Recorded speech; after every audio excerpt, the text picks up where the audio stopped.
मीमांसा एकेडमी में आपका स्वागत है। ये लेक्चर है आईएमपी टॉपिक का। कुछ महत्वपूर्ण टॉपिक किसके? यूनिट 1 के। यूनिट 1 के कुछ महत्वपूर्ण टॉपिक है जिन पर आपको अधिक ध्यान देना है, उन टॉपिक की इसमें चर्चा करेंगे, ठीक है।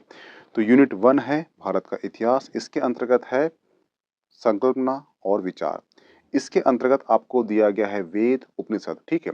तो ध्यान रखना, इनकी आपको याद होना चाहिए संख्या। वेद कितने हैं, उपनिषद कितने हैं, षड दर्शन कितने हैं, पुरुषार्थ कितने हैं, संस्कार कितने हैं, बोधिसत्व। ध्यान रखना, जो बुद्ध फिलॉसफी है, बुद्ध फिलॉसफी के अंतर्गत दो शाखा है, एक है हीनयान, एक है महायान। हीनयान और महायान के अंतर्गत कितने पारमिता हैं और महायान के अंतर्गत कितने पारमिता है, ये ध्यान रखना है। जो बुद्ध फिलॉसफी है उसके अंतर्गत दो शाखा है, एक हीनयान, एक महायान।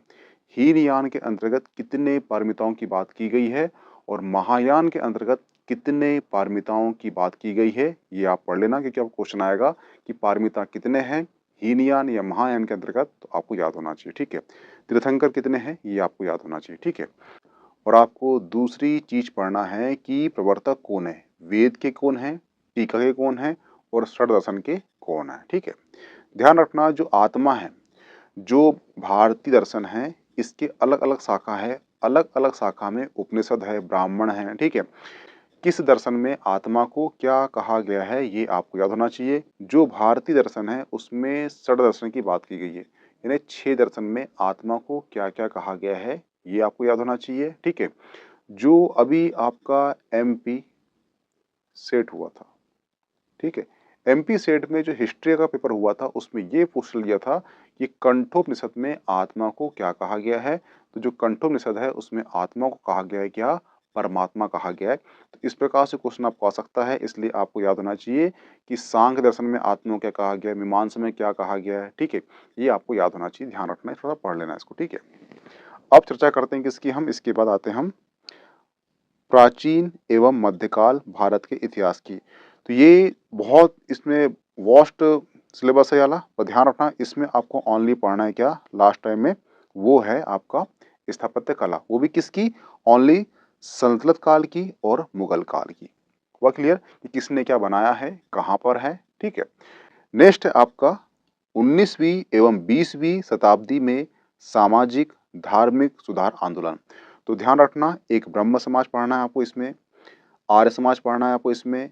जो सिख संप्रदाय है, सिख संप्रदाय के अंतर्गत जो 10 गुरु हैं, इनका सीक्वेंस याद होना चाहिए आपको कि कौन सा गुरु किसके बाद आया है।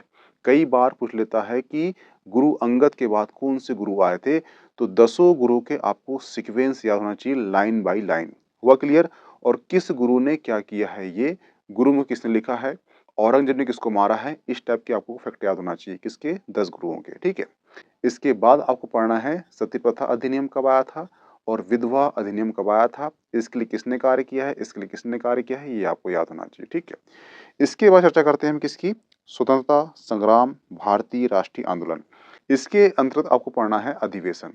अधिवेशन में ओनली वो पढ़ना है कौन सा, एक है फर्स्ट, सेकंड, थर्ड, फोर्थ। इसके अंतर्गत यह पढ़ना आपको कि पहला अधिवेशन कहाँ हुआ था, दूसरा कहाँ हुआ था, तीसरा कहाँ हुआ था, चौथा कहाँ हुआ था, और चारों अधिवेशन के जो अध्यक्ष थे वो कौन थे, ठीक है। उनमें से इंडियन कौन था, पहला मुस्लिम कौन था, पहला इंडियन कौन था, ठीक है, पहला अध्यक्ष कौन था, पहला फारसी कौन था, ये आपको याद होना चाहिए, ठीक है। दूसरी चीज, 1895 1895 का अधिवेशन कहाँ हुआ था, इसमें विशेषता क्या है, ये पढ़ना है आपको। 1906 का अधिवेशन पढ़ना है आपको, 1907 का अधिवेशन पढ़ना है आपको, 1916 का अधिवेशन पढ़ना है आपको, 1929 का अधिवेशन पढ़ना है और 1931 का अधिवेशन पढ़ना है। और पढ़ लेना कौन सा, 1924 का, 1937 का। हुआ क्लियर? ठीक है, इतने अधिवेशन आपको पढ़ना है। ध्यान रखना, ये अधिवेशन को अधिक ध्यान देना है। इन अधिवेशन में आपको 3 चीज याद होना चाहिए। अधिवेशन का अध्यक्ष कौन था, अधिवेशन कब हुआ था, इसके अध्यक्ष कौन थे, और इस अधिवेशन में क्या क्या इसकी विशेषताएं। और 2 कांग्रेस अधिवेशन है, एक है 1938 का और एक है 1939 का, ये हुआ था मध्य प्रदेश में। इसलिए ये दोनों अधिवेशन को याद कर लेना, ये विशेष का ध्यान रखना कि ये कहाँ हुआ था, ये अपने एमपी में हुआ था, इसलिए, ठीक है। दूसरी चीज इसमें ध्यान रखना है कि जो 1905 में जो बंगाल विभाजन हुआ था उसको पढ़ना है आपको। 1914 का कामागाटू मारू जहाज यात्रा निकली थी कनाडा वाली, वो पढ़ना है आपको। 1917 में महात्मा गांधी ने चंपारण आंदोलन किया था, वो पढ़ना है आपको। 1920 में खिलाफत आंदोलन चला था, उसके बाद चला था असहयोग आंदोलन, वो पढ़ना है आपको। 1922 का पढ़ना है आपको, चौरा चौरी की घटना पढ़ना है आपको। 1930 का सविनय अवज्ञा आंदोलन पढ़ना है। और अंत में पढ़ना है 1942 का भारत छोड़ो आंदोलन की पढ़ना है आपको, ठीक है। इसके बाद आपको लास्ट में पढ़ना है स्वतंत्रता के पश्चात भारत का एकीकरण और पुनर्गठन। इसमें से ओनली आपको 3 चीज़ों में अधिक ध्यान रखना है, वो है जूनागढ़ रियासत का जो एकीकरण है ये कैसे हुआ था, हैदराबाद रियासत का एकीकरण कैसे हुआ था और जम्मू कश्मीर का एकीकरण कैसे हुआ था, ये आपको ध्यान रखना है, ठीक है। तो इतने टॉपिक है यूनिट 1 से आपको एक बार पलटा के जाना है ताकि अगर क्वेश्चन आते हैं तो यहाँ से अधिक बनते हैं और कन्फ्यूजन अधिक रहता है, ठीक है।